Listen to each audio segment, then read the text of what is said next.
Welcome back to Shonky Lab. I'm Elton, and this week we are talking about sticker albums and stickers and panini in general, I'd imagine. This week I am joined by Mr. Dave Probert. Hello. And Mr. Pete Organ. Hello. How are you? I'm all right, thank you, Mr. Elton.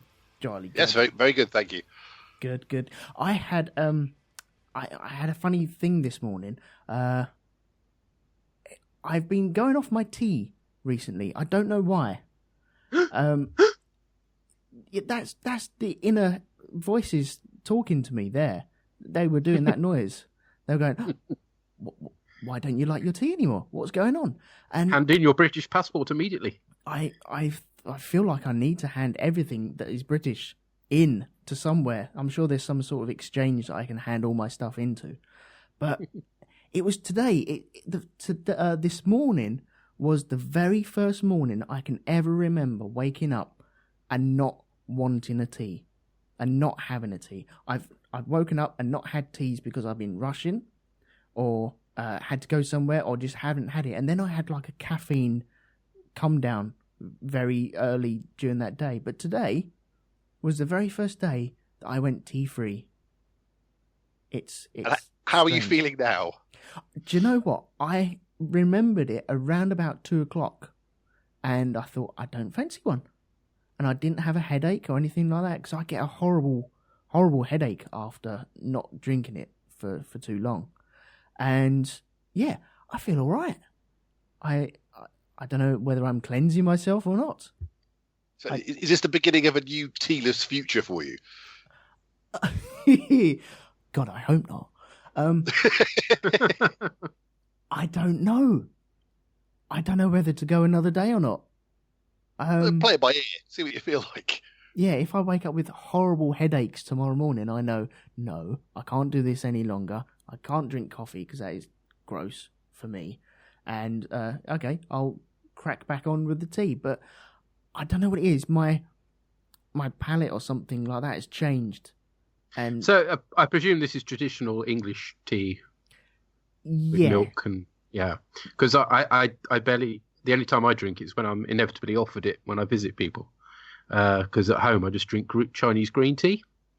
Oh, right. Which is rather different. It's a knack to making it, but it's really refreshing and light. I can thoroughly recommend it. I'm not being paid any money by the green tea people to say that either.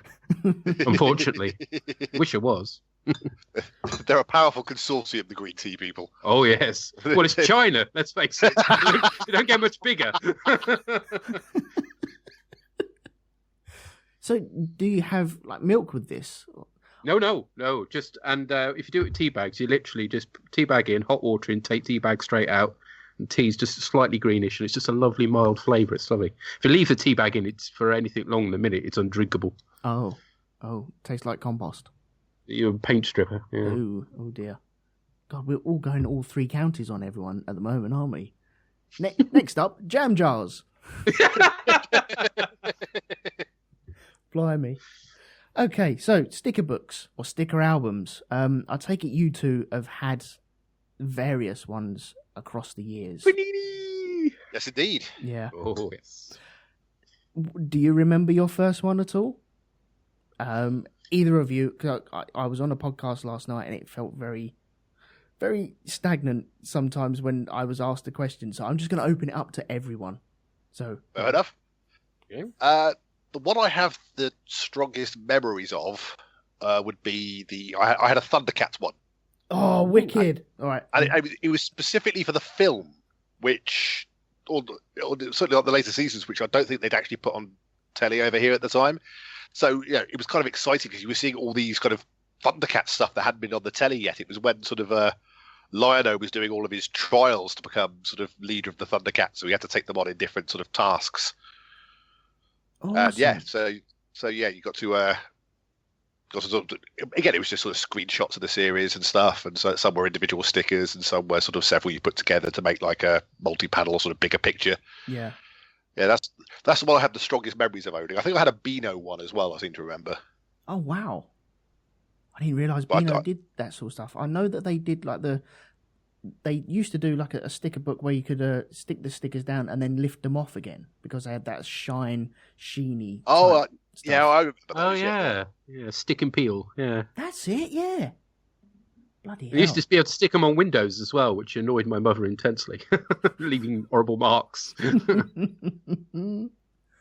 Wow, what about you, Pete? Do you remember your first one at all? Yeah, not that this dates it or anything, but it was the Football 80, which is going back a bit.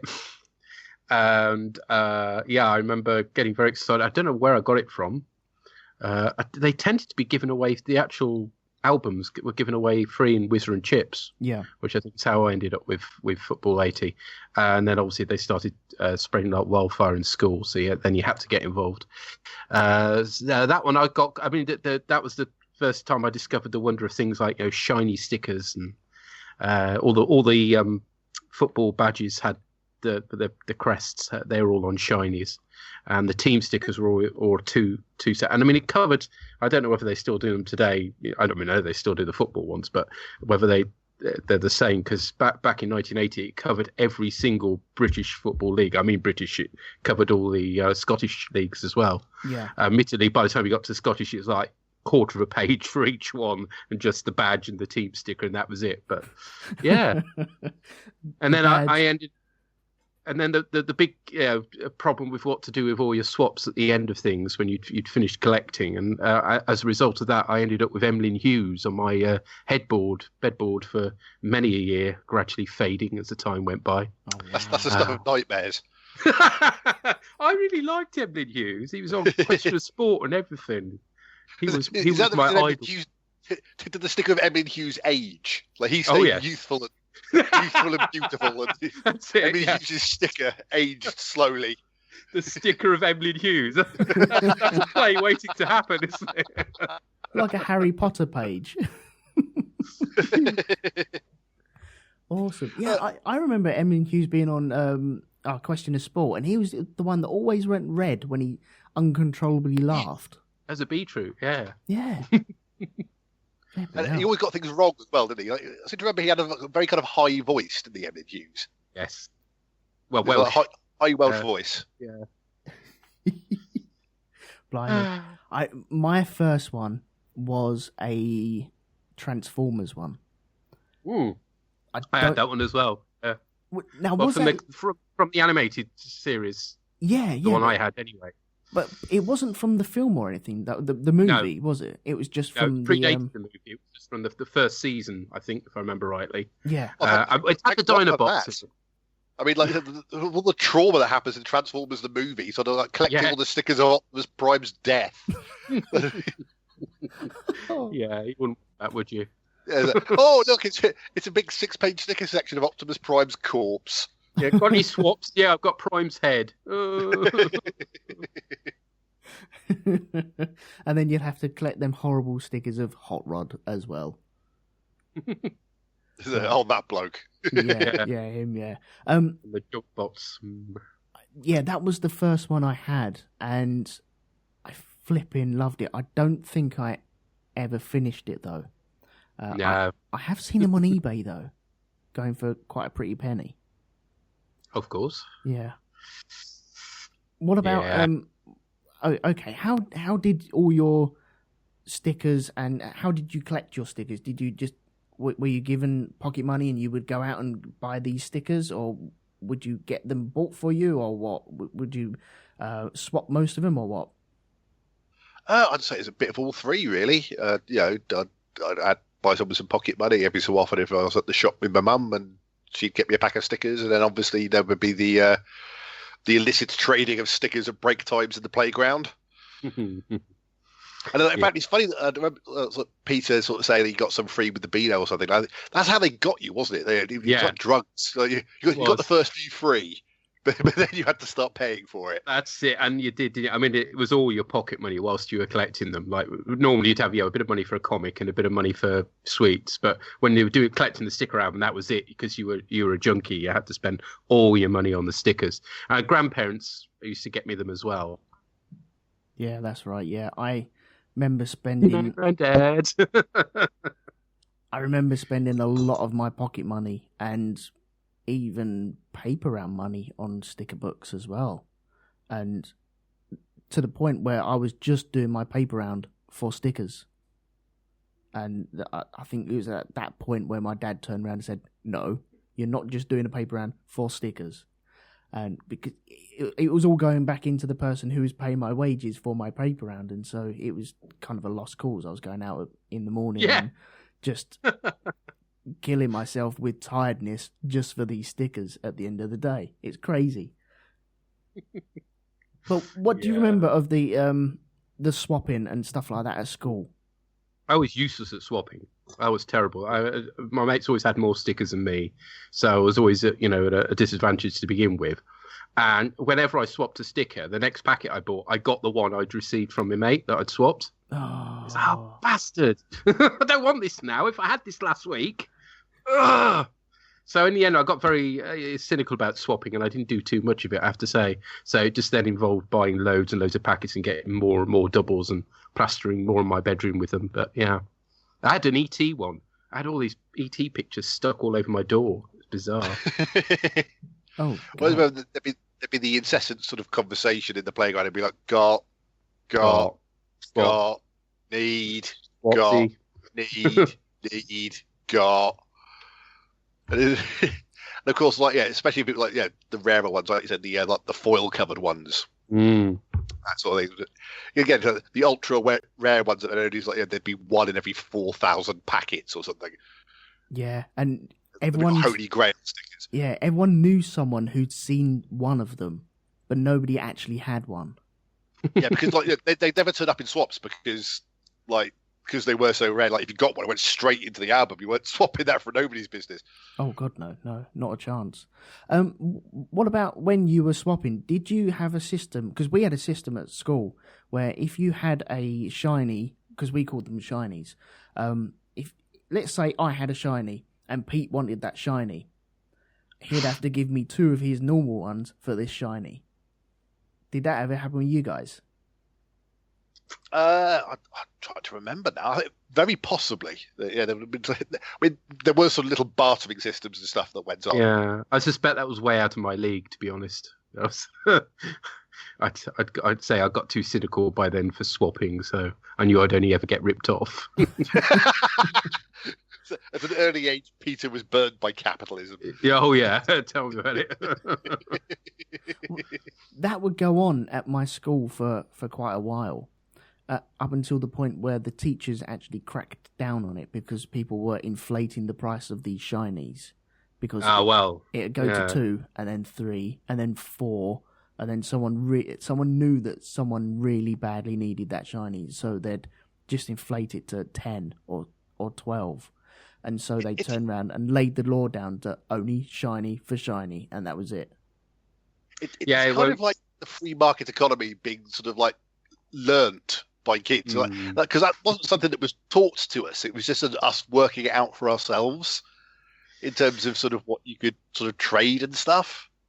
Yeah, but nobody sat down and said there wasn't any sort of economist turned up and said you know what you could do. So, what you have here is a valuable commodity. I think you'll find that you can actually charge higher for it. Yeah. We actually sort of came up with these rules by ourselves. I think greed comes quite naturally, unfortunately, to human beings. Oh, you really want that, do you? Let me see now. Yeah, I mean, did you see my tweets about what's been happening in my daughter's school? It's a primary school, I hasten to add. But one kid was had up in front of the head teacher for selling his swaps for £5 a throw. £5. And he had £10 in his bag as well at the end of the day. So 2 mugs had presented £5 for stickers. Wow. Yeah. Yeah, I mean, and yet at the same time, you get people sort of paying that for adults, paying that for sort of rare trading cards and stuff on eBay. eBay. So while you think, oh yeah, that's a bit unscrupulous, at the same time, it's sort of you'll go far, kid. Yeah, he's like you say, it's learning capitalism early, isn't it? But they have a swap club now. They've had to ensure that it's all properly monitored. It's kind of like the stock exchange, I suppose. They've got teachers watching over what the deals that are being done to make sure it's all legit and people aren't being ripped off. In fact, it's probably better controlled than the stock exchange. There's an official regulator. Yeah. And there's a bell at the end of the day, and all trading ceases. Yeah. Swap. Quickly, before it goes out. Oh, you've missed the bell. Nuts. There's a run on Emlyn Hughes. There's a kid at the back on the blackboard just sort of setting up the stock rates and stuff. Doing a tracker. So people actually paid £5 for these two stickers then? 2 kids paid £5. And where they got those £5 from, I dread to think. How much do the actual packets cost these days? That's a good question. Because I am collecting now. Because there's a Euro tournament coming up very soon. My son wanted a sticker book, and I thought, okay, well, if you're going to have one, then I'm clearly going to have one as well. And so I went out and got one for both of us. And the stickers now are 50p for a pack, and you get 5 in there. But they've shrunk. Either it's because I've got bigger and my hands have got bigger, or stickers have shrunk. And I'm assuming it's probably a matter of both, that the stickers have got a lot smaller. I haven't got an old It's like the sticker waggle album wheel thing, isn't it? Yeah, It all is. over again. Yeah. And it was fiddly enough to get the backs off as it was, particularly the foil ones, because you didn't want to crease the foil ones. But because the technique most I found with stickers was to peel back a corner, and then you could take the backing off. But if you did that with a foil one, it left a very ugly line across the top. So then you had to develop long nails to be able to get the backing off. I was shit at stickers. I had an Empire Strikes Back sticker album, which part of me wishes I still have, but part of me is rather glad I got rid of because it was a bit embarrassing because I hadn't seen the film. So I was collecting this sticker album, putting these stickers in, and if I'd have paid more attention to where the printing on the back of the sticker, it wouldn't have been so bad, but I wasn't. And so the scene where Luke is hanging from the ceiling in the Wampa Cave. Yeah. Well, I naturally assumed he was stood. And so I put that in upside down. Oh, so dear. He's effectively... It's funny you should mention Empire Strikes Back, because I'm just checking the Mixler chat at the moment, and Jack Woodgate has got a bit of a... He's asking if you're going to be doing arguments later. I was going to have an argument special. I'm not too sure if I'm going to go for it at the moment, because I'm not feeling great at the moment, so I think it might happen tonight. It might not happen tonight. It probably won't. Probably won't happen tonight, though. The reason he asks is apparently he's been asking random people about the correct pronunciation of at. As in, do you pronounce it at or at? Oh, I've heard both, yes. And I don't think it's ever mentioned on the actual film, is it? No, hardly anything mentioned by name. Yeah. Well, I mean, I've always been an at man myself. Well, if I used to be an AT and I've become an at, I think. Yeah, if Jack wants to come on... Because ATST, you see, doesn't work in any other way other than ATST, does it? You can't say atst. That doesn't work. So it's got to be at. It's got to be AT or an ATST, because otherwise it doesn't work, does it? Ha! Problem solved. Oh, so I'm an AT person. I'm clearly an AT person. I think it's kind of natural if you have like an acronym that sounds like a word. You're more likely to pronounce it as a word, just because that's more natural. And you see what I mean? It also sounds like attack as well, doesn't it? When you, like, to a child growing up, they could be like, attack. And that would flow quite well with that sort of pronunciation. But, I've always been at and ATST. So... I maybe once again it's me sitting on the fence. No, I mean I'd pronounce it ATST as well, because, like Peter says, it doesn't exactly trip off the tongue the other way. But but that's our official stance on that subject closed. Well, I'm going to do a live beer tasting now. Oh, okay. I've not had this particular one before, and I know Mr. Dave is a fan of Sharp's Doom Bar. I am, yes. Well, I've got some Sharp's Sea Fury, which I've never tried before. I have not tried that one. Well, so here we are. I've literally just poured it in my glass. So this is either going to be me spitting all over the microphone because it's horrible, or a nice satisfied sound. Here goes. Tension builds. Okay. Don't let it go up your nose. Yeah, it's all over the beard. This is riveting radio. It is, yeah. Yeah, I'm not. Ooh, dear. It's one of those that's either going to grow on me, or after a few more mouthfuls, I am going to have to put it down the drain. I'm not sure on that one, but yeah. So the jury's out on Sea Fury. So I'll come back to you on that one as and when I've decided whether I like it or not. It's weird. Is this an ale? It is an ale, and it's slightly gravy tasting. That's what's worrying me at the moment. Beer shouldn't taste of gravy. I was sort of worried it's made with seawater, given the name or something. Yeah, well, it's not brackish, which was my big worry. Right. We have had some brackish ales before now that we couldn't drink, so we gave to Matt Dillon when he was too drunk to know better and drink. Well done, well done. Oh yeah, he drinks all our stuff we don't like. It's quite funny. What was that? It was the toffee liqueur stuff we couldn't stand, and he drank it all. Bless him. So he's your man. If you want any dodgy drink finishing off, Matt Dillon's your man. It's definitely tasted of gravy. Very strange. Gravy? No, I couldn't do that. No, thank you. Anyway, getting back to the stickers and at hand. Yes. One thing that crossed my mind when I was listening to Pete drink gravy was the mind capacity of young children to remember their full sticker book and know exactly what they've got and what they need. Yes. I don't see lots of... Because it's not a fad anymore, it's just... I think Panini make it for the 40-year-old to reminisce about collecting stickers and get their kids into it. And so, they've got me. Well done, Panini. Your work is done.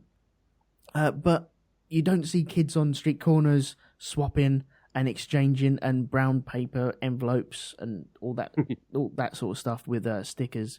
But when I was at school, it was a case of you knew exactly what was in your book, you knew exactly what you had, and you knew exactly what was in your swap pile. And that memory capacity was amazing. It wasn't the numbers. So I didn't memorize the numbers. It was all the pictures for me, and the empty spaces in the album. I think that's the way I remember, because I've never had any memory for numbers. I still don't know my mobile phone number, and I've had it for God knows how many years now, 6 or 7 years. Then I never ring it, so why would I know it? But I think it was all the pictures I needed and the spaces that needed to be filled in the album. And then there was the thing of what to do if you, because I only ever completed one album. And that was because you could do that thing, couldn't you? When you were down to your last dozen or whatever it was, you could send off for the final stickers. Yeah. But at that point, I'd usually lost interest, so I never did it. So then you'd have lots of spaces, particularly with the double pictures. And then a bit later on, I'd then go through with a pen and fill in the rest of the image, either accurately or comically, depending. I mean, the E.T. one I seem to remember was, it wasn't good.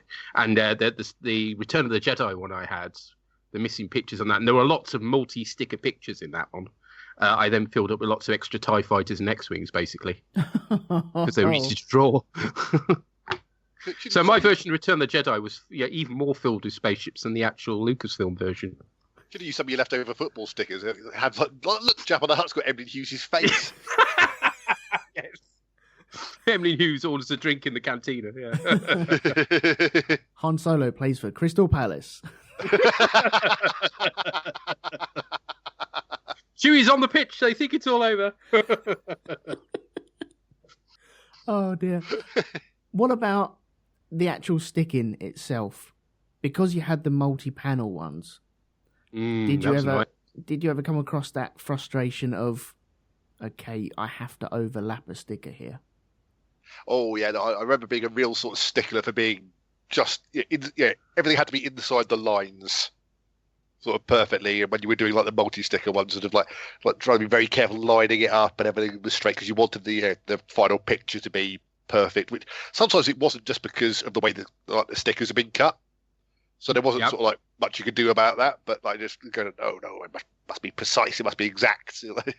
Of course, if you've then got a swap of the right one, you could then line the swap up properly and overlay it on top of the one you got wrong, and you're right. The downside is it was one of those like 9 stickers making up a picture, and you got the top left-hand corner, the bottom right-hand corner. It's like, oh, flip, how am I going to get this, gradually to work over time as I got the rest of the stickers? Gits. I never even thought about that. I always just stuck it into the squares. Nowadays, I would actually get that whole panel and then stick it in one go.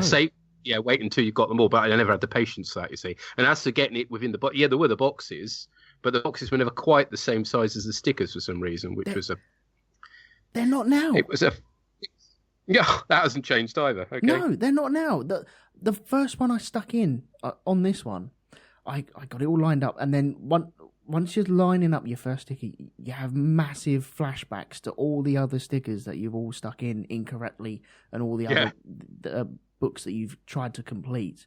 And I was lining it up. And now, is it a case of the sticker goes in the box or on the box? Mm. And so the first one, okay, right, I'll go in the box. And you lay it down and you think, oh, that looks... Oh, no, it's not. No, you've got to be on the box.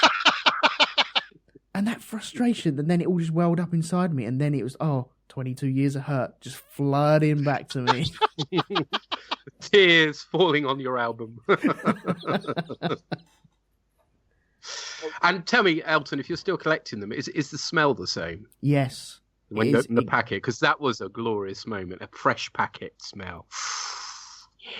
It's exactly the same, yes. I do like it. I'm not one for the smells of stuff normally, but that is just childhood. But one big difference between nowadays and I suppose only a few years back is that they've changed their style with stickers. Now, right, I've got the actual album in front of me. This album has got, it has, how many stickers in this album? It's monstrous. 680 you've got to collect on this. Army. That's huge amounts. I think the other one before that, the 2014 one, was 600, maybe just over 600, I think it was. So, they're trying to get their money's worth out of this. Inflation, yes. Yeah, but they don't just do the square stickers. Now they've cut these stickers down the centre, and so you can have 2 players on the same sticker, which is it's bizarre. And so now you have 2 thin stickers on one sticker. Right. That sounds really weird. It is, because it's always the same 2 people next to each other. So you're just filling up 2 spaces instead of 1. So there's no real... They could have really screwed you over by swapping it every time on different people on the different stickers. And so you have, let's say, an England player on the left and an Argentina player on the right. But they don't do that. They just keep 2 Portuguese players on that same sticker. So they could have screwed us over even more. But it was... When I first came to it, it was, that's nice. That's different. I like that. And then it's just, now I've got 2 to put in instead of 1. So what do you do for swaps as a grown man who presumably your work colleagues or whatever aren't also collecting the same stickers? You're not going to get to do it on a lunch break or something? No, it's just between me and my son. That's it. Right. All the power dynamic there is a bit askew, isn't it? You're talking that with me, son. Otherwise, no pocket money for you. I know how this works, mate. I really do. I get some sticker memories on the chat. So Jack Woodgate says he used to collect the Flash Gordon stickers when the film came out, but unfortunately, when the first sticker he opened had a big spoiler on it. Oh no! What? DJM253 says that he had a Panini Dinosaur album and had a Wild Animal album for them as well, and also asks what genius thought it was a good idea to do multi-panel stickers to be used by children. Mine always came out looking so janky and crooked. Yeah. Oh. And Doreen says sticking in the album required concentration. Top corner aligned across to the other top corner, other top corner, and so on. So yes, Doreen had a strategy by the sound of it. Wow. I think she had like a protractor and stuff by the sounds of it in order to get it right. That's awesome. Right, I've got some notes here. You've already spoken about the smell and stuff like that. I was looking through the internet for sticker albums. I don't know whether this is true or not, but there was obviously E.T. ones. Pete, you had that one. Mm-hmm. There was Care Bear ones, which I didn't like. Funnily enough, I didn't have that one. Yeah. World Cup ones, football ones, Euro ones. There was a Threads one. What? Okay. Threads the sticker album. Well, this I've seen it. I don't know whether it is someone's photoshopped it or not. Surely. That sounds like a joke. I don't think that could have possibly been an actual sticker album. So, yes, collect stickers of the nuclear apocalypse of the 80s. Imagine children just swapping them over in the playground while eating Wotsits as well. Yeah, I've just found an image of it, and it's very much a mock-up, I'm afraid. Oh, nuts. Damn. Yeah. That's a pity. I'll put it through on the Skype thingy. I sort of like it as a concept. Yeah, it is. It's quite cool. I did have a tweet from Herc. He popped up, as he does every now and again, and he did give me a tweet, so I did say I want to read this out, right? He said, years ago, I had a Mighty Max sticker album. I had 6 stickers left, one a shiny. Pack after pack, they just wouldn't appear. Then one day, my dad brings home a few packs. One of them was all 6, and he swears this really happened. Now, this is where we get really Herc. Assuming there's 200 stickers in an album, the chances of that happening are 1 in 60 trillion. Hashtag miracles do happen. Oh dear. Well, I can't argue with that for obvious reasons, but I'm not sure whether the good Lord has much power over Panini. But anyway, I found the Thundercats sticker album. Is that the green one? Yeah. Ooh. And it was the Smurfs one. I had that one. That was definitely a free Whizzer and Chips jobby. I would never have bought that otherwise. No. It was apparently an A-Team one. Damn, I missed out on that. Yeah, in fact, Gareth Thomas has just popped up into the chat. Says he had the 18 one, and he had the Star Wars one, and apparently his mums did send off the check to the back page to complete his Transformer album. He couldn't get swaps. Yeah. No, I was never allowed to do that. I think it was just a case of, no, if you can't collect them, then we're not going to send off and just so you can complete the book. So never really got around to doing it. The only time we have done that nowadays, when we've all grown up and everything, is when the first Transformers movie came out, which I quite like for my sins. There was a sticker album for that. What, the live action one? Yeah. And Right, okay. we did manage to finish that, but it was a case of there's forums and everything to fill out your book, and typing in, like, I need number 157, 158, 642, and you just go through all this, and people exchange them with you, and it works really well. I'm surprised that it works really well. Well, yeah, I mean, like, kind of sticker albums, that sort of thing, you probably think there'd be a boom for that online, because it'd be a much easier thing to do swaps for, like on like an online forum or something. Yeah, I would have thought so, definitely. What did you guys do with once you'd completed a book, or once you'd just got bored of the book, what did you do with your swaps? Lunchbox. I had a very sort of a sticker-heavy lunchbox. Right. And just on exercise books, that sort of thing. You know, just pretty much any way you could put a sticker. Right. Yeah, they've just covered my bedroom, basically. Bedroom door, bed itself. Yeah, my mum despaired, really. Oh my God, Pete, you've just put that 18 one in the chat. Yeah, how excuse the phrase, shonky does that look? That's not a proper picture from the show, is it? It's somebody's bad illustration. In crayon, by the looks of it. Yeah, it looks like the cover of one of those cassette book tie-in things you'd get. It looks like the cover of an issue of Looking, actually, doesn't it? I've suddenly got wet play feelings coming back to me all over again. Well, you keep your fetishes to yourself, will you? Yeah, they do still call it wet play, don't they? This isn't something I've accidentally...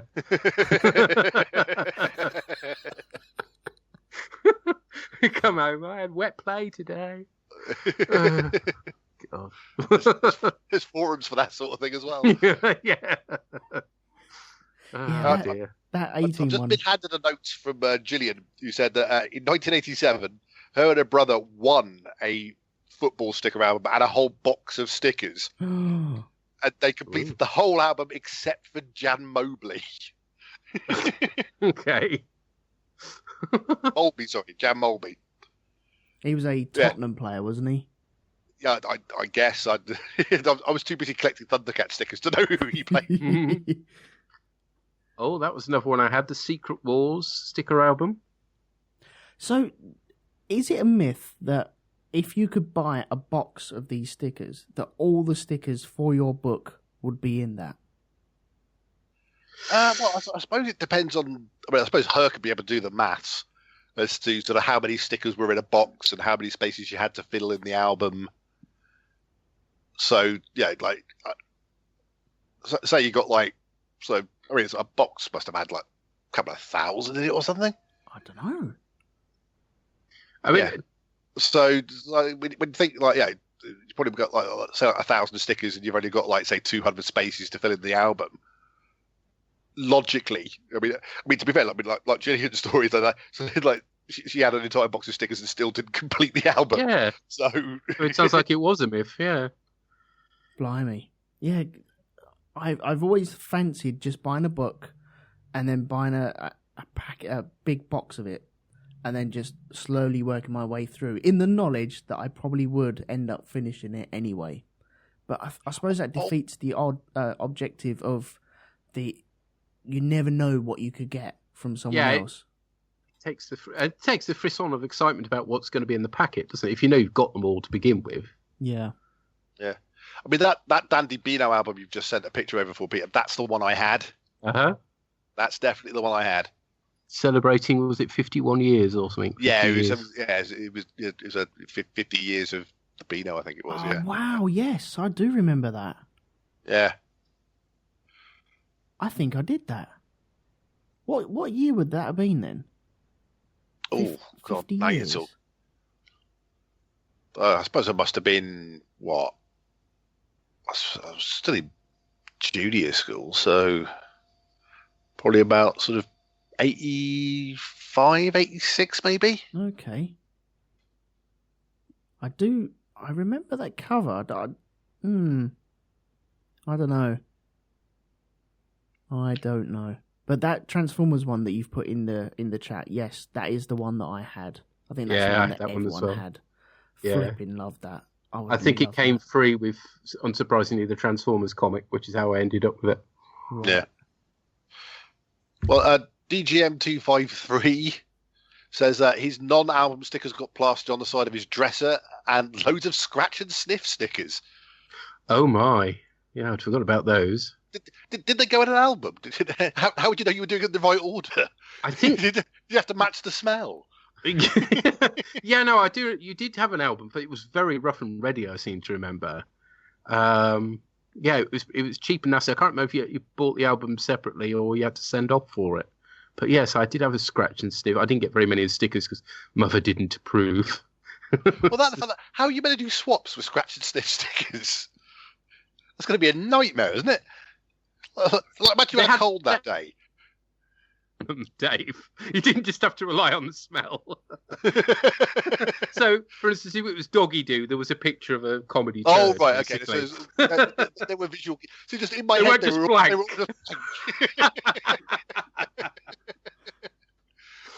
It's like the white label version, isn't it?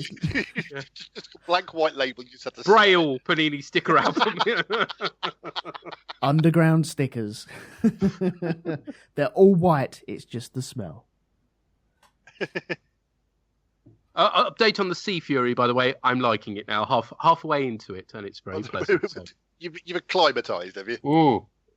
Yes, the gravy smell has gone to be replaced with a nice malty smell. So. Oh, excellent.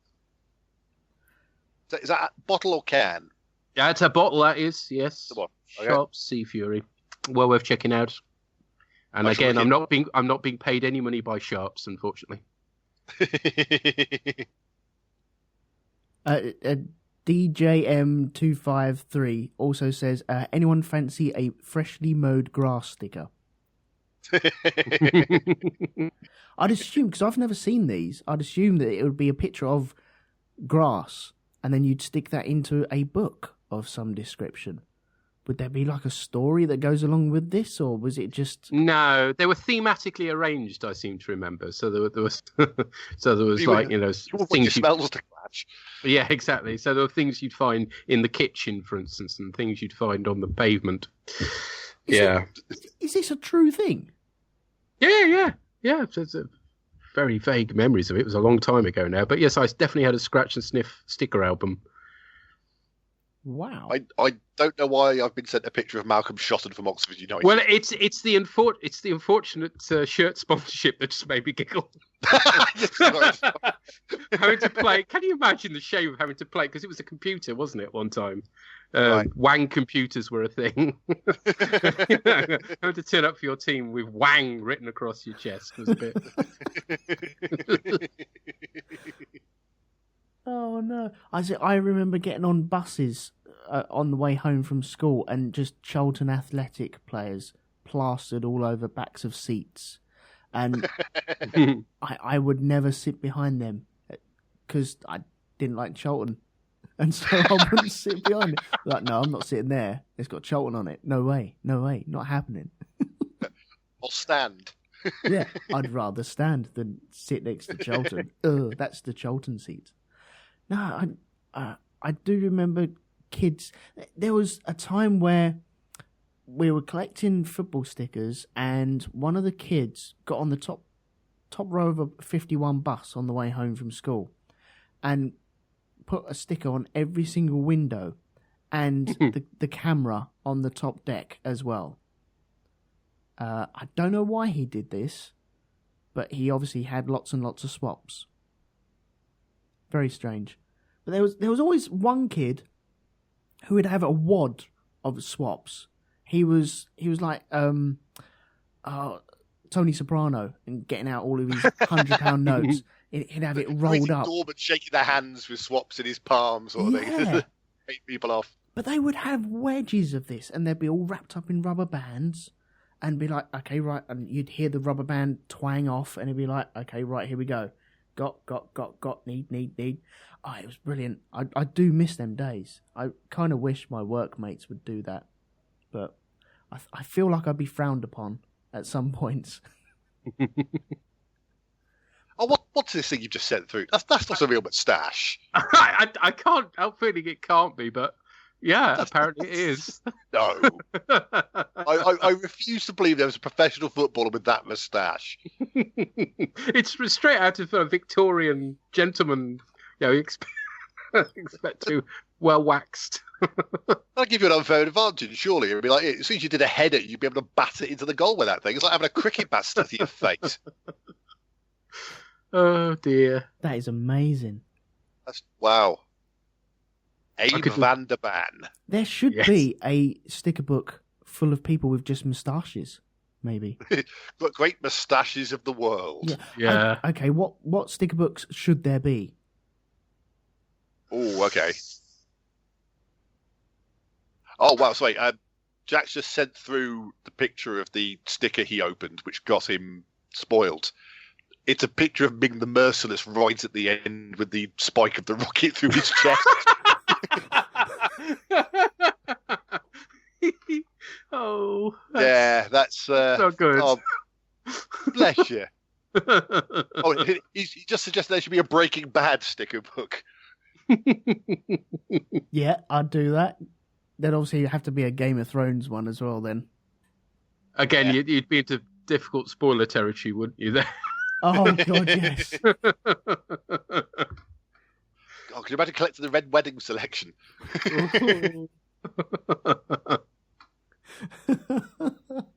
Everything's just drenched in blood. Pete, what would you have? Do they do Star Trek ones at all? I'm trying to remember if there was. I have a feeling there may be, but to Google, I think, to find that one out. But yeah, there was. I think it was just covering the first season, so not exactly something you'd particularly go out to get. But I'm pretty sure there was one, because there was a Marvel Star Trek comic for a while. Oh yes, yes. And I have a feeling it may have been given away free. Yes, I found it. Yeah. So I must have had that at some stage. Was that like a original series or next gen? Next gen, but just first season. Woo. Oh wow, nice. Yeah, so there'll be a page. Code of Honor stickers. Yeah. There'll be there'll be a page of Wesley's jumpers, basically. You know. Doreen said there should be a Warehouse 13 sticker book. Yeah, sounds cool. I like Warehouse 13. It's a good show. Yeah. There'd obviously have to be a Lost one. There'd have to be a Star Wars one. What else could there be? Obviously, moustaches and facial hair, maybe. I'm surprised, sort of like old school Doctor Who fans haven't got like a sort of a behind the scenes team sticker book where you collect all the directors and floor managers and costume designers and stuff like that. Because that's the sort of ephemera a lot of Doctor Who fans are into, sort of who worked all the behind the scenes stuff.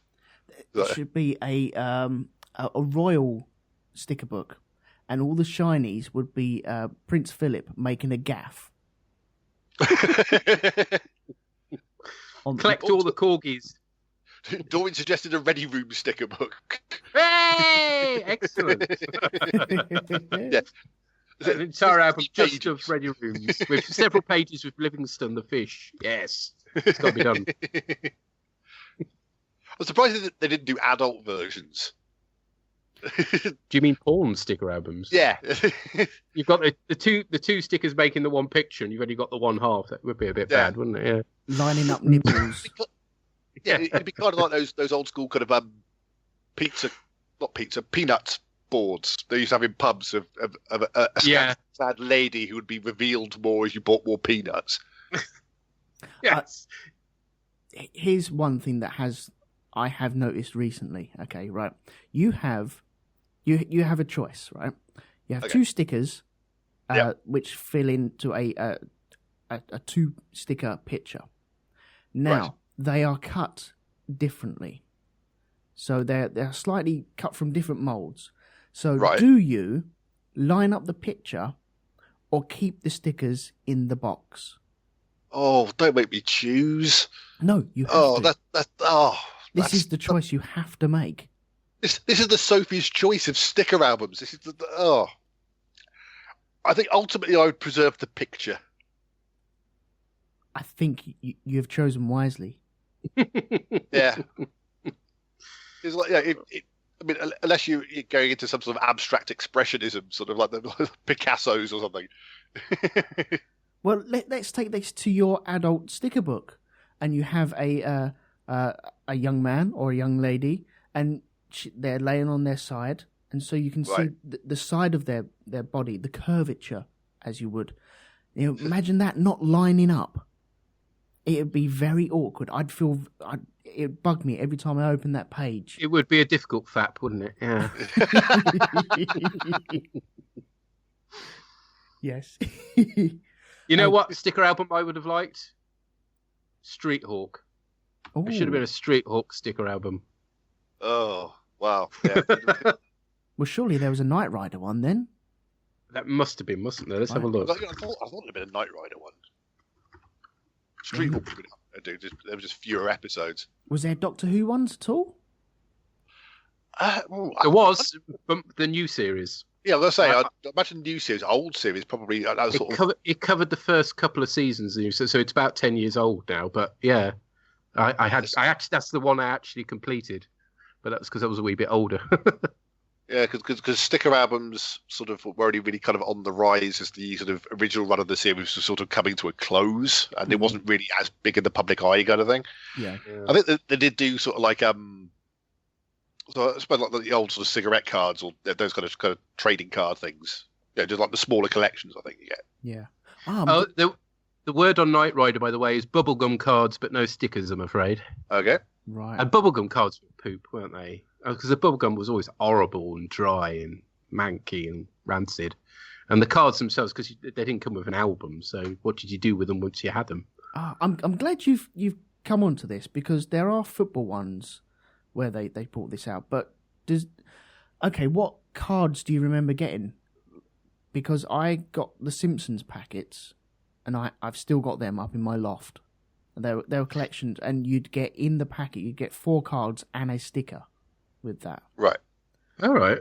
I had some Battlestar Galactica, in the original Battlestar Galactica bubblegum cards. A friend gave to me. But I didn't. Yeah. Again, what do you do once you got them? Because there's no album for them. Whereas you remember the Tazos when they redid the Star Wars films. Yes. Yeah. In fact, with the package crisps. Gillian still has the Star Wars book that you put the Tazos in. She still got that somewhere. Yeah, because you could get the album, and it was really satisfying sticking the big card Tazos in. Yeah, I think with the bubblegum cards, you can get little kind of albums, with sort of little pockets you could put the cards in, sort of like a display book kind of thing. I think I might have found one. I think that's the sort of thing you have to sort of send off for. Well, the football ones, they do the albums that you can put the cards into, but then they give you you have to buy the albums that the cards go into, and then a player will swap teams, and so they'll bring out another card, and then they'll do that for every transfer window, and so you end up with the same player in different shirts, and it's really a license for them to print money. And what a surprise! But but probably doing deals with football agents on the side. Any chance you can sell him? Yeah, we got a whole load of other things to print out here. Exactly. Yeah. Scope out the album, by the way, for the Knight Rider bubblegum cards with the most 80s font ever. Oh, that's awesome. That's straight out of Multicolour Swap Shop, isn't it? Yeah. Oi, oi, oi. Oh, yeah. What about Garbage Pail Kids? Were they cards? They were cards. Yeah, they were cards. Yeah, I do. I didn't collect them myself, I don't think. I don't remember particularly, but I remember them being about. Yeah, I don't think I was allowed to collect them because they were gross. Yeah. My mum didn't like them at all. They came with sweets again that weren't very good, I seem to remember. Well, yeah, you get the crappy old chewing gum. It was supposed to be bubble gum, but it just turned into cement in your mouth. Well, as DJM253 says, that the gum could have been used as an improvised prison weapon. Yes, as a shiv. Oh, no. There's this series of bubblegum cards I wish I caught. There's a Dukes of Hazzard bubblegum cards. Wow. With Boss Hog. Scott Copperman has joined the chat, and he said the worst were the cards that were pre-printed on cereal boxes of Twinkie boxes, and you had to cut them out. So you had to do all the work yourself. Yeah. Oh God, that's like, that's pain. I mean, but to be fair, at least you're getting Twinkies with it as well. It's not like you're buying the cards on a big flat. You're buying the cards on a big flat bit of card, and then you got to cut them out yourself, and that's it. At least it's a byproduct of owning Twinkies. So you got an angry kid sat on the floor eating Twinkies full of sugar with scissors. Yeah, I can see nothing wrong with that. Nothing but success. Do we want this? I'm cutting out. Ah, my finger! Quick, eat another Twinkie. That'll cure it. Nothing but good could come from this scenario, surely. Oh, God. More than one Twinkie in one session, really. You start to see spots in front of your eyes. They're so loaded with sugar. Yeah, it's brilliant. If you have about like 4 in a row, it's sort of like the end sequence of 2001. Yes. Oh man, yeah. I just discovered Tesco's have started doing them, so I've introduced myself to Twinkies, and wow. Well, I have a Twinkie maker.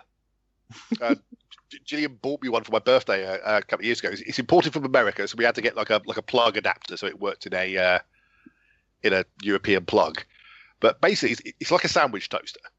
So it's like a little thing that you fold it down, and it just sort of heats up. You sort of squirt a little bit of oil in there, and you put your cake mix in, and then you close it up, and you leave it for about 5 minutes, and then you've got fully formed little cake bars.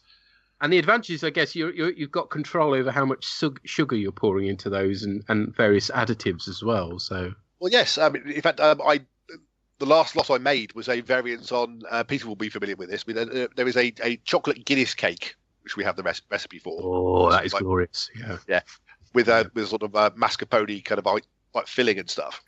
And so I did the same recipe, but made little Twinkie bar versions of it, and pumped the filling inside. So it was like chocolate Guinness Twinkies with mascarpone filling. They were awesome. Wow. That sounds scary, actually. I don't think I want to go anywhere near that. Well, basically, it just makes tiny cakes. So you can basically just get any cake mix you want and make the cakes in Twinkie shapes. I've just found, by the way, the Sharp Intake Breath, another sticker album I had, which was the Gremlins sticker album.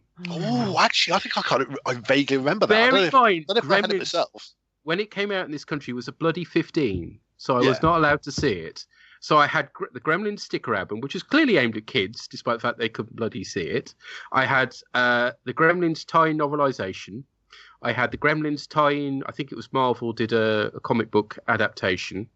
And I even had a Gremlins book and tape back in the days of cassette tapes. And the tape was bright green, and it was narrated by bloody Tom Baker. That was how awesome it was. I still have that.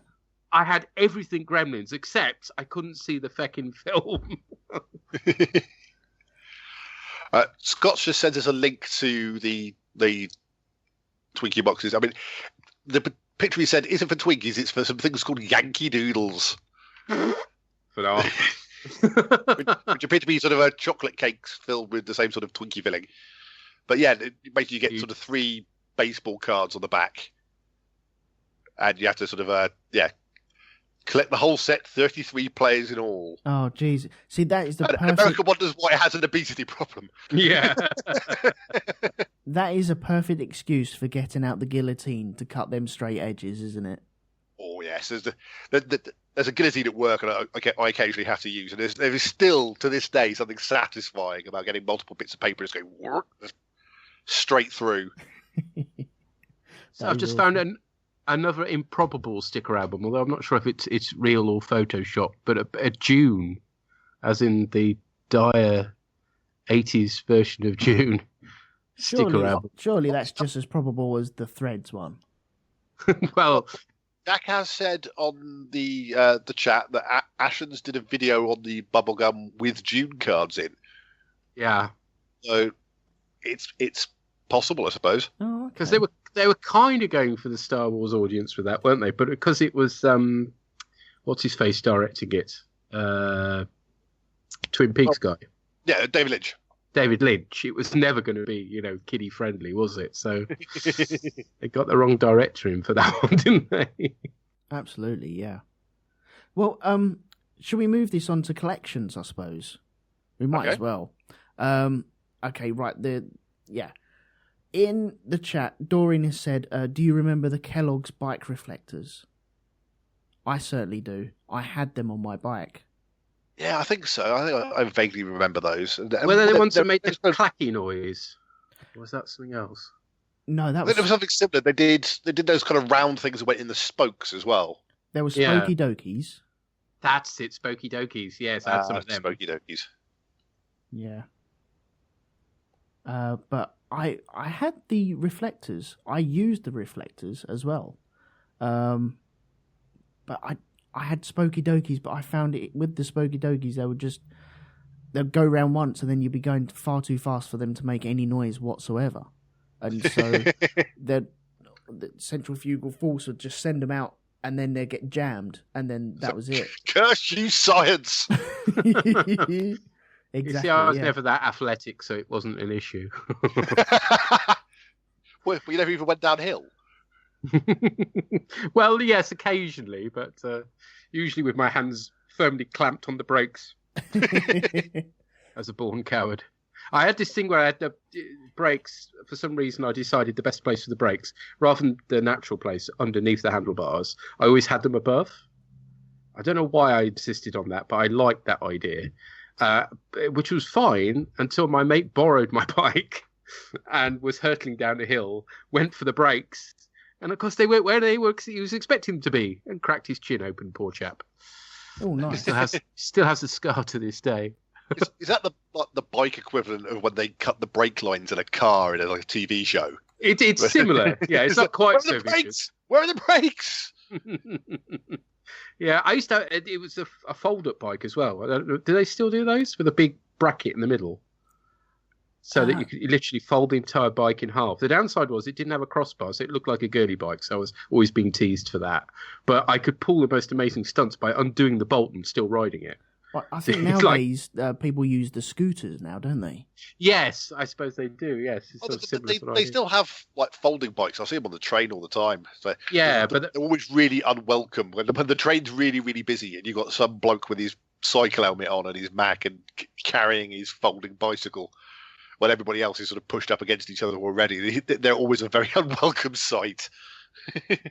I found you some scratch and sniff stickers, by the way, just to show you that they did indeed have pictures on them. Oh, yes, please. Yeah. Okay. I need to see these. Yeah, gotcha. Oh, yeah. Okay, right. Yeah, that makes sense. And and to be honest, most of the time, they needed the picture because the smell was just sort of indeterminate, horrible smell. So without the picture, you'd have no idea what they were aiming for, really. So was this a recent thing then, or was this back in the 90s and 80s?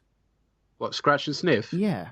That was the 80s. Yeah, because you don't see it around nowadays, do you? No, there's probably all sorts of deadly chemicals in them. Things they got away with when I was a kid. Oh, yeah. They're laced with lead and LSD at the same time. Yeah, probably. Yes, we were all tripping our tits off back in the day. This stuff's good, man. Yeah, and then the government didn't want them having lead in them, so they just removed the lead and left the LSD there where it was. Did anyone collect the coins that came out with either World Cups or like Italy 90? You'd have a coin collection that you'd have to get at petrol stations, and you'd fill up with your petrol. Your mum and dad would fill up with petrol, and after so many miles, you'd get coins, and it was such a faff just to get all the coins for this thing. We never got bloody coins, you lucky bag. We got fucking glasses. Glasses? For garages, glasses, yeah. To drink your squash from. The early loyalty thing, like the SO Tiger tokens, like Premier points and stuff. And like, yeah, if you did enough driving, you could swap them for like a glass tumbler set or a set of steak knives or something. It's like basically like you could swap it for the contents of the Bullseye prize board. Yeah. Scott has said, my brother just sent me a picture of something we used to collect. Those lead inch-high figurines made when you play Dungeons and Dragons. They were mini statues, and we used to paint them with model paint. That's pretty much Warhammer 40,000. Yeah, I was going to say, stuff. It's probably very early Games Workshop. They certainly did a tie-in for... There was a series of books. There wasn't Fighting Fantasy. It was a similar approach, though, called Lone Wolf. Oh, yeah. And they did tie-in figures for that. And they were proper lead, really heavy and really deadly. I got the app for that, and somebody did an app that recreated the Lone Wolf books. Mm-hmm. So you could just sort of play through the Lone Wolf books, and it did all the dice rolls for you and stuff. Well, the clever thing about the Lone Wolf books, just to go off topic for a minute, was that they had the dice rolls on the pages. So you didn't need dice to play it. You could just flick through the book to get your dice roll. But they didn't think it through because, of course, as soon as you've done that, you've lost the page you're on. So you had to remember to write down what entry number you're at before you then flick the pages to get your random dice roll. Otherwise, you were screwed. And there were tables involved as well. I seem to remember. You cross-reference the number you got on another number, and it gave you whether you'd won or not. It was bizarre. Yeah, but I think that's how the combat went. Sort of, if you got certain numbers and then you rolled for the enemy and they got, because I think you added the score to their already existing kind of defense or attack scores and stuff. My problem was I got these Lone Wolf figures, but I'd only got a single paint set from Games Workshop back in the days when they only did about 3, and the paint set I got hadn't got any skin colours. That's why it wasn't. and so I ended up painting all the guys' skins orange because that was as close as I could get. And I got Lord of the Rings ones as well, and Gandalf had orange skin. It was Gandalf the Orange. He's a Peter Stringfellow. Yes, Donald Trump. Yeah. Do you remember the Kellogg's Star Wars busts that you used to be able to collect? Where they all carry fishes? Not that bust. Oh. I'm going to put a picture. Do I put Star Wars busts into my search engine, or is that going to give me the wrong thing? No, I'll let me just. I would. Let me just send you this Blow picture. It. Oh, hang on. I had quite a few of these. It came out when the Phantom Menace first came out. I've never heard. I think I kind of remember them, but they're a bit odd looking, aren't they? They are. They're Darth Maul doesn't really look like Darth Maul. Well, I've put Star Wars bust in, and all I've got is a load of things you see when you go into Forbidden Planet and cost about £500 each. Oh, I think Scott's just put up on the chat the thing of Muscle Men. Remember Muscle Men? Yeah. Basically just like little pink muscly fellas. Muscle Men, right? I'm going to have a look at that. Yeah, there are pictures on the chat box on Right. Mixler. Okay. Is it Drew and Tracy? It is, yeah. Hello there. Look there. Oh, hello. They Hello. tuned in. Hi, guys. We was listening in and we thought, oh, why don't we dial in? Why not, indeed? I was intrigued by the sticker Panini albums that you were talking about. Are you doing any at the moment? Probably not. But Not yeah. at the No. minute, but we kind of regressed to No, no. our childhood where we were kind of thinking about, because the main Panini stickers were football, weren't they? Yeah. But from a girl's point of view, we had Barbie, Ooh. which was shit. I didn't even know To Barbie be fair. Panini existed. And it made you hate her even more for some reason. We were just So was talking about, was it Doreen's point about the smoky dokey things in cereal packets? Yeah. Where actually now they've kind of cottoned on because they put the prize in a cereal packet outside of the cereal. But when you go back to when we were kids, the toy was like in the packet of cereal. So you had to either eat it for about 6 weeks before you got the toy, or you literally emptied the whole packet out on your kitchen table. Oh yeah, no, I always just stuck my hand straight in the box and run. It was like a lucky dip. You just stick your hand in the Rice Krispies and rattle around until you found the toy. It was in with the Absolutely. cornflakes, wasn't it? That can't be very hygienic, Absolutely can not. I Some don't dusty remember old- caring. it? A bit of plastic tat that's been in a warehouse for like 6 months in China, and then they're putting it in your cornflakes. I mean, to be fair, it was usually in a little bag. It wasn't like to just You ram know it what? straight in. You're reminding Not me. always, Yes. not always. No, I think it But, was in a bag. but to be fair, how excited were you to get this bit of tat that was like no bigger than your thumbnail, just in this packet of cornflakes? Woohoo! I want to I'm hear a winner. about Barbie stickers. I mean, what was the stickers? Honestly, I've- Barbie, I've- Barbie and that it was horrendous. But you had to collect them once you got that book, which you got kind of for free. It was horrendous. Yeah, that's how it starts. To get you hooked early. Absolutely. I remember having arguments with my brother trying to get the stuff out of the cereal packets as well, because it was a case of, okay, it looks like I'm finishing this cereal. That means he gets to open the next packet. Okay, I don't think I'll have that cereal today. I want toast today. I'll let him finish that. You know what though? When you're an only child, it doesn't quite work like that. You're just eating that cereal for like the next 3 months. Well, Dory's just saying on the chat that apparently if you have brothers and sisters, there was always a stupid rule about whose bowl it fell into. Ah, yes. Like, if it fell into your bowl when you were pulling out the cereal, cereal, it was yours. That's why Yes. it was in the packet with cereal, because you tipped it out and you got pot luck. Oh, I don't like them odds. I really don't. No. And well, we was actually watching Crank, and then we switched over to this. So I don't know if you spoke about it yet, because I was never into sport. I collected the Panini Transformers album. Yes. I Yeah, did we Spoke did about that. that. Yeah, Yeah, I managed to get it all. And yeah, I had the Thundercats one. Oh, I didn't know they did Thundercats. Thundercats. Oh, see, I'd have been Oh, one. yes. Definitely. Excellent. But see, then I said to you, and you reminded me about that. I remember when they did the Transformers sweets. Do you remember? The And they jelly were like ones. the jellies in a yeah, tray. and They you were used to get, like, horrible, a weren't big they? strip. Yeah, but it was a Transformers sweet. You used to be able to get the He-Man ones as well. Oh, Yes, that's the right, He-Man. yeah. Oh, I'm regressing to 5. The Transformers, you turn them into poo.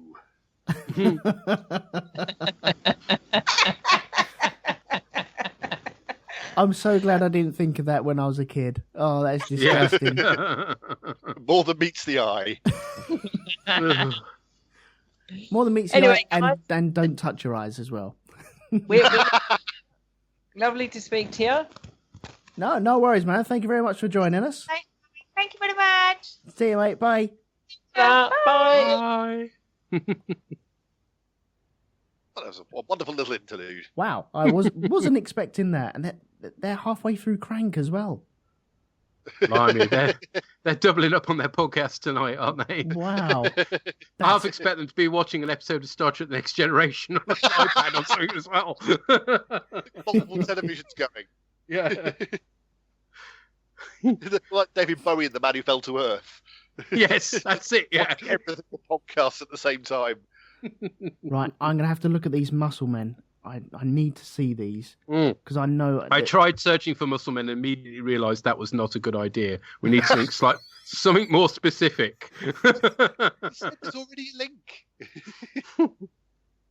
Your search history has got Star Wars busts and muscle men in there. Oh, yeah, I know. It's not going to look good for me, is it? Really? I remember the muscle men. Definitely. Holy crap! Apparently, it was a Brave Star sticker album. Who the hell collected that? Awesome. So the Gremlins one that we were talking about earlier on. So I take it told the story of just the actual film then. I think so. Yes. Yeah. It's been so long, but I think that was the idea. I had the story about 6 million times over without actually having seen the film. But yeah, I think it just did the plot. Gotcha. What have you put in this room as well? Oh, the Muscle Men! I do remember those. Yeah. How weird. What did they actually do anything? I mean, no. I think they were just little figures. Weren't they squidgy? Yeah, and rubbery. Yeah, a very unpleasant flesh colour as well, aren't they? Ew. I don't want to know what they're made of. Flesh. You have to think that it was the government's way of just removing a couple of children from the system by letting them choke on it, really, wasn't it? These are not like those ones that sort of like you left in water and they grew. Yeah, they look like they ought to do that, but I have a feeling they didn't, did they? No, I don't think they did, no. And they also look like they ought to go on the end of a pencil as well. They've probably got big holes in their butts. Yeah. Let's not pursue that one, eh? Possibly not, no. You've just tickled me with that. Of course, these days you get the little Lego figures as well, don't you? Yeah. In the packets, which people mystery bags. Mystery bags. Grown-ups fighting each other over. And it's the whole thing of groping the bag to try and. Yeah, you get the figure whisperers who can sort of pick it up and fondle the bag, work out which one's inside. Oh, you've done that as well, then, have you? I've tried and failed, but I've no idea when I've tried it. The only one I succeeded on, there was a mystery bag set that the kids were into of Mario Kart figures. Right. And they were after Toad, and that wasn't exactly difficult. It was like, oh, yeah, mushroom shape. I got it, yeah. Well, there was a spate of people collecting Smurfs during the 80s, possibly 90s as well. And now they go for huge money. I think, weren't they the ones that came in, like, Kinder Eggs did like a little range of Smurfs so that you could get? I think they did at one time, yeah. But back in the day, they were, again, I think they were a thing you got from garages. It's odd how garages seem to have driven a lot of our collecting. So they were little treasure troves, garages back in the day that sold you practically everything, yeah. They don't do stuff like that no more, though, do they? They don't even do the Legos. They like the Lego people. But all you can get nowadays is DVDs. Okay, you're not really well, I suppose people in the back seat are going to watch DVDs. and CDs and just horrible collections of music, really. Out-of-date Ginsters pasties. Oh, God. Don't remind me. What other collections were there? That I can't remember of anything else that I used to collect. Well, I'll tell you what there is now that I'm horribly addicted to, and it's up there with blooming Panini stickers, and that's Pokemon cards, which my daughter's got me hooked on because she wanted me to buy some for her birthday. Of course, I had to buy some to be able to play with her. Next thing you know, it's like, oh yeah, they're quite good. Them, I'll just buy one packet just so I've got a bit of choice, and I want a few of that type, and I haven't got any of those yet, so buy another packet. And, oh man, the money I've spent on Pokemon cards this year is frightening. Well, yeah. There's those Magic the Gathering cards and that as well. I mean, that's big business. Oh yeah, and again, you got the ultra rare cards that go for big money on eBay. I mean, it's scary stuff. Yeah, no, I mean, get those like in a winning deck because obviously they're competitive and you play with them and stuff. Mm-hmm. Yeah, it's a big industry. So, what is this Magic the Gathering card things? It's like a card battling game thing.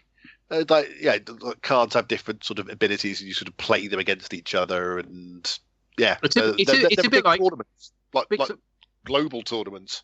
It's a bit like Games Workshop, but instead of figures, you've got pictures on cards with stats, basically. So it's kind of, I suppose, Top Trumps-ish, effectively. Right, okay. But it's a lot more complicated than that because you've got different types of cards that can do different things. Well, that sounds violently addictive. Yeah. Oh, yeah. And yeah, the really good cards are really hard to come by, so... Doreen said, do any of us remember the McDonald's wind-up toy range of little French fries and hamburgers and stuff that walked? No, I don't remember that. I don't remember those, but I do remember what DJM253 was saying. That they did little transforming toys, like little like robots that would turn into some fries or a burger and stuff. I do remember those. McDonald's Transformers? Yes. Robots. McDonald's bots transform and roll out very slowly because you've eaten too many burgers. The one that turned into a straw was really shit.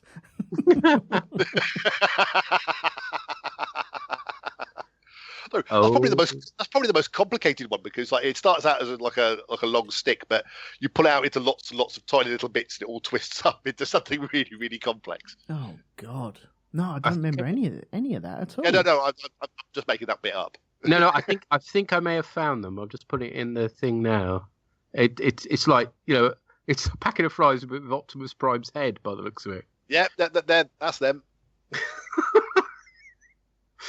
Yeah, because, they really needed to disguise themselves as fast food in order to blend into society. Presumably they didn't arrive back in prehistoric days, because, I mean, that doesn't make any sense, would it? That's where the Dinobots came from. Yeah. Wow. That's amazing. Okay, well, I think we've done long enough talking about collections and stickers. I think that suit the crowds for now. Are there any last words, or would you like to just plug away on what you've got? No, I think we've pretty much covered everything in terms of our memories of collectibles. Okay, cool. Okay, then. Well, thank you very much for joining us in the chat room. Thank you, everyone. It's been rocking. I do believe the kids would say nowadays. I wouldn't know. Pete, thank you very much for joining me. No worries. Would you like to share what you have to the rest of the world? Beyond my beer, yes. If you want to listen to my dribbling on about Star Trek, currently we're mainly doing Star Trek Deep Space Nine. My good lady wife are indoors, Anne-Marie and myself. It's on the bOrgCast. And likewise, you can also hear me talking with Lee and Andy Plastides about spaceships on Space.Jury.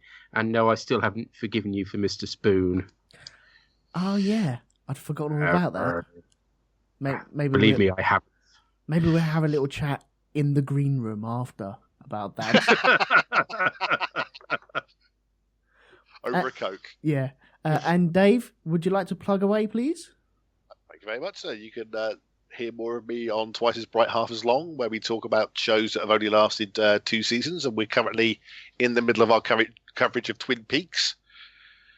And just got quite excited because somebody pointed out that that Agent Carter being cancelled, while sad, also means it's now eligible to be covered on Twice as Bright, Half as Long. So cool. That may well go on the list for future viewing.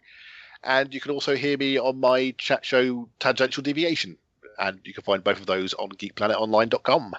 Nice one. Thank you very much. Well, I suppose I should plug away as well. You can also join me. I'm the 4th chair on Black Dog. It pops out of my head then just for a moment. Christ. I'm going to get in so much trouble for that. Flipping out. You can find that at blackdog.geekplanetonline.com. It's a chat, movie review kind of club type thing. You probably know it. I'm sure you've heard of it once or twice. We do have Patreon, so you can head towards the Shonky Lab page, which is at shonkylab.com, and we got all the links there for either future episodes, which I think the next episode will be about schools. So if anyone wants to join me to talk about schools, get in touch with me either via the Twitter or Facebook or email or anything like that. I am touchable, shall we say, or contactable would be a better word. Yes, I think I'd stick contactable. With Yeah, let's not go for touchable. Oh dear, I can hear that yew tree ringing in the background. And with that, I suppose we will bid you adieu, and it's just time for me to say, please leave quietly. This is a residential area.